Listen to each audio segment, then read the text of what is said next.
Olá amigos, vamos à nossa videoanálise semanal após o pregão desta sexta-feira, dia 16 de setembro. Na realidade o pregão não fechou ainda, eu estou antecipando essa análise devido a um compromisso que eu tenho no dia de hoje, uma hora mais cedo aí de encerramento do pregão na produção dessa videoanálise. Então temos aqui o Ibov apresentando nesse momento uma queda de 1,48%, voltando para baixo daquele nível que a gente já tinha comentado na última videoanálise, o patamar de 57.700, seria importante permanecer acima, mas ainda existe a possibilidade de ter algo aqui para cima, ou seja, um movimento de alta dentro do que eu já tinha abordado na minha leitura, que esse movimento de alta não daria para se esperar muito dele. Inclusive, pode ter acontecido aqui esses dois candles e gerar um movimento aqui para baixo, caminhando aqui para esse nível de suporte localizado por volta dos 56.162 a 55.695. Fato que o cenário como um todo se deteriorou um pouco mais para a ponta compradora de swing trade.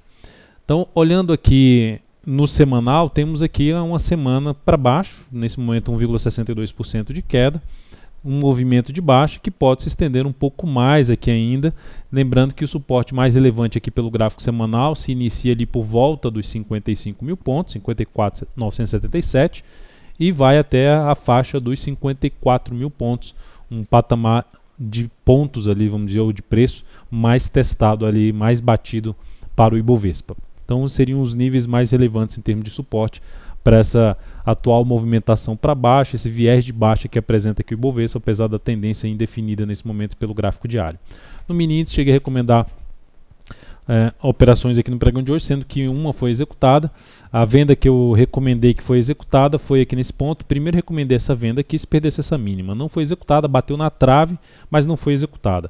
Depois recomendei essa venda aqui se perdesse essa mínima. Essa venda foi executada, andou aqui, quando chegou nesse nível justamente que bateu ali, ficou e não perdeu a mínima, que era o patamar da primeira venda, juntando com esse topo aqui anterior, que ele passou a funcionar como suporte e ficou travado aqui, deu uma parada nesse momento. Eu optei por encerrar essa posição aqui neste candle.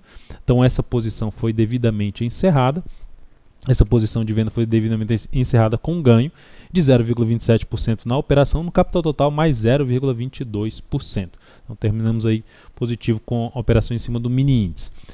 Olhando agora para PETR4, na Petro o dia vai se apresentando aqui para baixo de 1,78%, a semana também apresentando queda ali por volta de 1,85%, iniciando também um movimento de baixa. A perda da mínima desta semana, que é 12,94, reforçaria a chance maior de continuidade do movimento para baixo aí da PETR4. Inclusive, seria uma das alternativas de até arriscar uma venda nesse ativo se perdesse a mínima aí desse pregão, a partir do próximo pregão, expectativa de poder fazer uma movimentação para baixo. Mas vamos acompanhar principalmente a abertura do próximo pregão. O ideal até que tivesse algo, uma tentativa de subida seguida ali de um topo mais claro ali, batendo, vamos dizer assim, ficando mais clara a questão do topo descendente aqui para a PETR4. Na sequência, Vale 5. A Vale 5 no pregão de hoje, apresentando aqui queda de 0,42%, foi lá embaixo, não perdeu a mínima aqui da semana. Por falar em semana, a semana vai apresentando queda de 2,83%. Também um ativo que, isso aqui para mim, esses três candles, a minha leitura é que está fazendo um movimento de alta desse movimento forte de baixa, então está corrigindo. Então se essa correção continuar assim de forma mais bagunçada, fica mais ainda um cenário adequado para a ponta vendedora de swing trade em cima da Vale 5 a favor do movimento de baixa no gráfico semanal. Começa a abortar essa expectativa se conseguir romper a máxima dessa semana, localizada nos R$ 14,88, seria um primeiro indício aí de poder caminhar aí para uma mudança dessa tendência de baixa do gráfico diário. Depois disso temos para falar de Embraer. Embri 3 eu recomendei compra no ativo se conseguisse romper, dentro do que falei na última videoanálise, se conseguisse romper os R$ 16,01. Ela não conseguiu fazer isso, recomendei porque ela abriu já com alta, possibilidade de ter aberto aqui, feito esse movimento de G60, aberto e ganhar força para romper essa resistência. Não conseguiu fazer isso, pelo contrário, veio para baixo e está vindo de maneira mais forte, mas ainda assim é um ativo que está dentro de um longo movimento de subida. Dependendo do que ela fizer na próxima semana, eu ainda ficaria atento um pouco mais para pensar na ponta compradora. Não significa dizer que vai gerar essa entrada. SUSB5 eu recomendei compra. Não foi na superação da máxima do pregão de ontem, 10,45. Foi depois que ela abriu o pregão, num gráfico aqui, colocando até um gráfico de 10 minutos, depois que ela abriu o pregão com gap de alta e consegue aqui bater no gap, fechar o gap e não ficar abaixo desse gap, se ela voltasse para cima e rompesse essa máxima, que era a máxima do dia, eu optaria por compra nesse papel. Então a compra foi devidamente executada.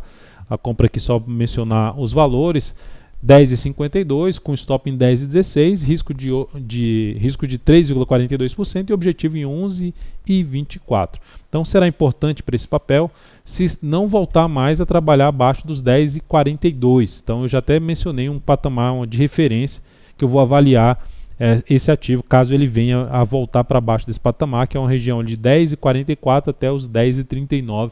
Patamar que eu vou ficar atento, porque eu posso antecipar o encerramento dessa posição. E o ideal para essa posição é que a partir do próximo pregão, que ela faça algo nesse sentido aqui, gere alguma movimentação forte para cima, ou seja, superar a máxima do pregão de hoje, R$ 10,56. Ela até tentou fazer isso durante o pregão e não conseguiu. VEG3. VEG3 é um ativo que vem com uma movimentação aqui de indefinição, no meu modo de ver, pelo gráfico diário, tendência indefinida, só que dentro de um longo movimento de alta. Então é um ativo que eu fico mais ainda para a ponta compradora, aguardando aqui o ideal que tivesse mais 1 a 2 pregões aqui para baixo. Dependendo do que ela fizesse aqui, eu buscaria alguma compra em cima desse ativo. Então eu vou ficar atento para a próxima semana com essa possibilidade de arriscar uma compra aí em cima de VEG3, logicamente, caso ela não venha dar uma pancada aqui para baixo, perdendo esse nível de suporte. Depois disso, JBSS3. JBSS3, alternativa de ponta vendedora. Apesar de ter tido tá tendo uma boa semana alta de 3,43%, movimento forte para baixo, vem com movimento aqui para cima, ganhou até força aqui para cima, mas é um movimento um pouco mais picotado que foi o de baixo. Se a ação, depois dessa tentativa aqui de gerar uma sinalização forte para voltar para cima do gap e reverter aqui para baixo, perder essa mínima do pregão de hoje a partir de segunda-feira, seria uma das possibilidades de arriscar uma venda, tentando pegar um movimento aqui de baixo. Ou mesmo se ela tiver mais um pregão e o próximo perder essa mínima, dependendo do que acontecer, também ficaria atento para a próxima semana de arriscar uma venda em cima de JBSS3. Então é isso, amigos, muito obrigado por sua atenção. Lembre-se de dar um like na videoanálise se ela estiver sendo útil para você de alguma forma. Te desejo um excelente final de semana, um bom descanso e até segunda-feira.